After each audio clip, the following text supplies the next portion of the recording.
Good morning. আজকে বারটা হলো সোমবার। আর আজকে আমি ঘরটারগুলো একটু পরিষ্কার করে নিচ্ছি। ছেলের জন্য না এখন সেইভাবে না প্রতিদিন পরিষ্কার করে উঠতে পারি না, কারণ ও এখন হামা দেওয়া শিখেছে। এছাড়া টুকিটাকি প্রচুর এমন অনেক কাজ থাকে, যেহেতু আমি আর আমার হাজব্যান্ডই থাকি, তো সব কিছু আমাকে একা হাতেই করতে হয়। ওকে খাওয়ানো থেকে শুরু করে ঘরের যাবতীয় সব রান্না সব আমাকেই করতে হয়, মানে হেল্প করার মতনও কেউ নেই যে করবে। আর সে বাচ্চা নিয়ে বোঝোই একা হাতে সব কিছু করা মানে কতটা মানে পেশা। সারাদিন যে কোথা দিয়ে আমার সময় চলে যায়, সারাদিন কোথা দিয়ে রাত হয়ে যায় আমি বুঝতেই পারি না। আর ছেলে দেখো এখন ওয়াকারে বসিয়ে দিয়েছি, ও আমি যেখানে যাই সেখানেই উনি থাকেন। তো সেই জন্য এখন আমি পরিষ্কার করছি, এই জন্য ও পেছনে এসে দাঁড়িয়ে রয়েছে, যা মা কী করছে দেখতেই হবে আমাকে। সেজন্য পেছনে দাঁড়িয়ে রয়েছে। আমি যখন রান্না করতে যাই, রান্নার ওখানে গিয়ে এইভাবে ওয়াকারটাকে নিয়ে দাঁড়িয়ে থাকে। এই জন্য আমি সরিয়ে সরিয়ে ওকে কাজ করছি।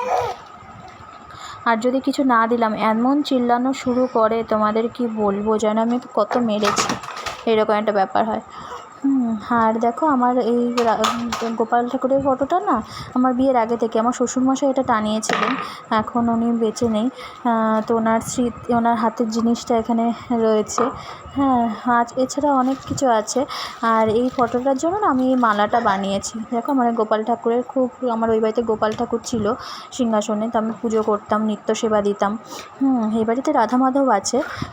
আর এই ফটোটাতেই আমি প্রতিদিন জল ফুল দিই।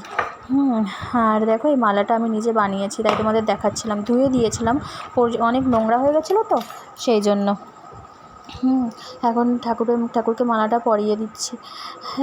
আর এই মালাটা আমি মানে কি বলবো, নিজের আইডিয়াতে, মানে কোনো ইয়ে ছাড়াই বানিয়েছি। আগে আমি মালা বানাতাম, বিয়ের আগে মালা করতাম ঠাকুরের, তো সেইখান থেকে কিছু পুঁতি টুতি ছিল, সেই দিয়েই আমি ঠাকুরকে একটা মালা করে দিয়েছি। আর দেখো এটা আমার খাটের সাইডে যে ড্রয়ারগুলো থাকে না, সেগুলোতে। আর দুদিন পর পর এত ধুলো হয়ে যায় কি বলবো। সেই জন্য একটু পরিষ্কার করে নিচ্ছি। আর বাচ্চার ঘর না একটু পরিষ্কার পরিচ্ছন্ন না রাখলে না খুব বেশি অসুবিধা হয়। আর বাচ্চার ঘর বলে না, মানে সব বাড়ি মানে একটু পরিষ্কার পরিচ্ছন্ন রাখলে দেখতেও সুন্দর লাগে, আর নিজের কাছে একটা পজিটিভ ফিল হয়, ঘরে একটা পজিটিভ ভাইবস কাজ করে দেখবে। সেই জন্য আমি সব কিছু পরিষ্কার করে নিচ্ছি। আর হচ্ছে আজ যেহেতু সোমবার, তো সেজন্য নিরামিষই রান্না করব, সেই জন্য কোনো সেরকম একটা রান্নার চাপ নেই। আর ছেলে তো ভাত খায়, কিন্তু ওর ভাতটা আলাদা হয়, প্রেশারে হয়।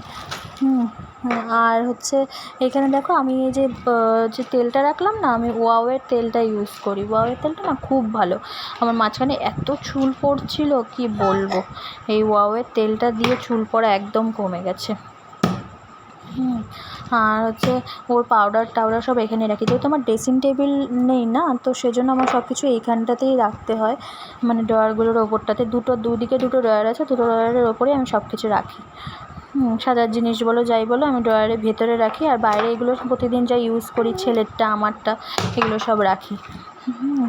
আর প্রতিদিন পরিষ্কার করি, আর প্রতিদিন এভাবে গুছিয়ে রাখি। তার প্রতিদিন এখন যেহেতু হামা দেওয়া শিখেছে, প্রতিদিন এগুলোকে নষ্ট করে ফেলে। প্রতিদিন আমাকে আবার তুলে গুছিয়ে রাখতে হয়।